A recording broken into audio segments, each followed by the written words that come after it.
A military recruitment campaign that is plastered all over the place.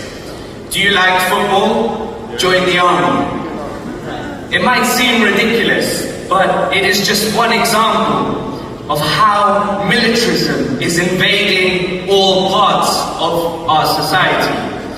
At a time when schools are literally crumbling, when universities are collapsing, when unemployment, and specifically youth unemployment, is rising, our government's response has been to introduce a military gap year. It has given the military an extra £70 million specifically to go to schools and universities to recruit students. The Ministry of Defence is establishing a Defence Universities Alliance to commit universities to developing military technology and to set up graduate schemes to funnel students into the military-industrial complex. At the same time, our government quietly increased the age for recalling military reservists to 65 and lowered the threshold for doing so to include warlike preparations.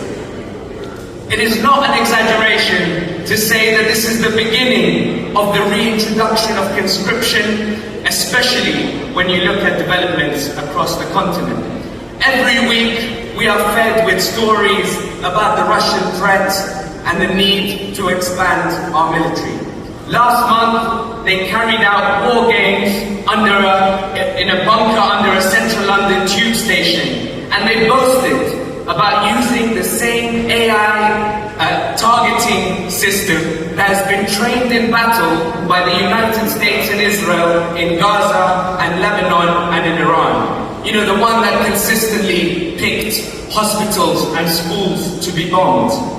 There is a consensus among the political classes of Europe that we need to cut welfare, cut spending on public services, cut wages in order to fund rearmament on a mass scale. We are being driven at an alarming speed towards more war, more deadly and more catastrophic forms of warfare, and at the expense of working people.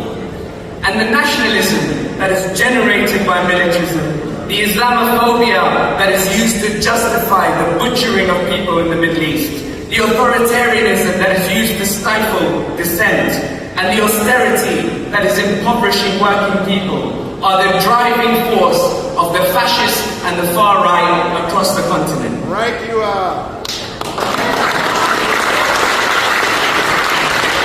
So opposition to imperialism is the antidote to the nationalism and Islamophobia, and it is absolutely central to the fight against fascism. Standing up for the Palestinian people is the front line of defending our right to protest. Resisting the drive to war is a crucial part of stopping the cuts to wages, to welfare and to public services. And that is why it is so important that this movement is led by the labour movement, and that those unions who have bought into the idea of defence jobs and of supporting our government's imperialism are pulled away from that by rank-and-file trade unionists.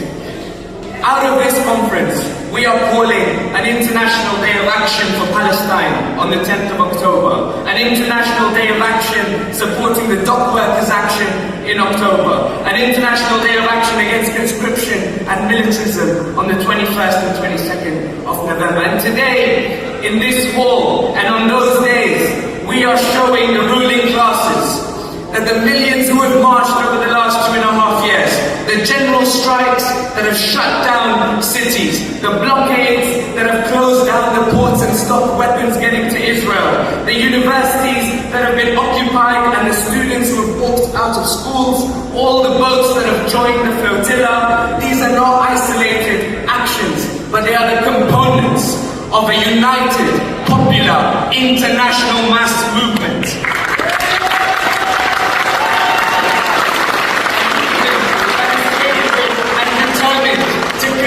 The warmongers, the genocide perpetrators, to the dustbin of history where they belong. This is not a moment of despair, because it is precisely at this time, when the old order is dying and the new is struggling to be born, that we can have the most impact.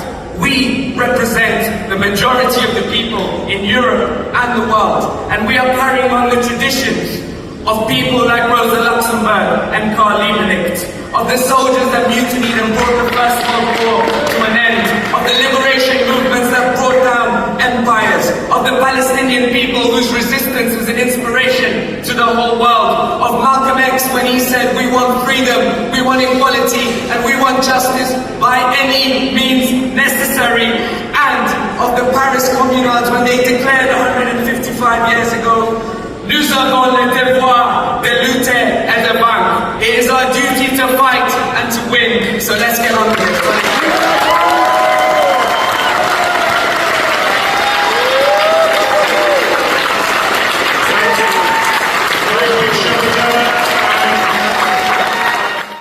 Military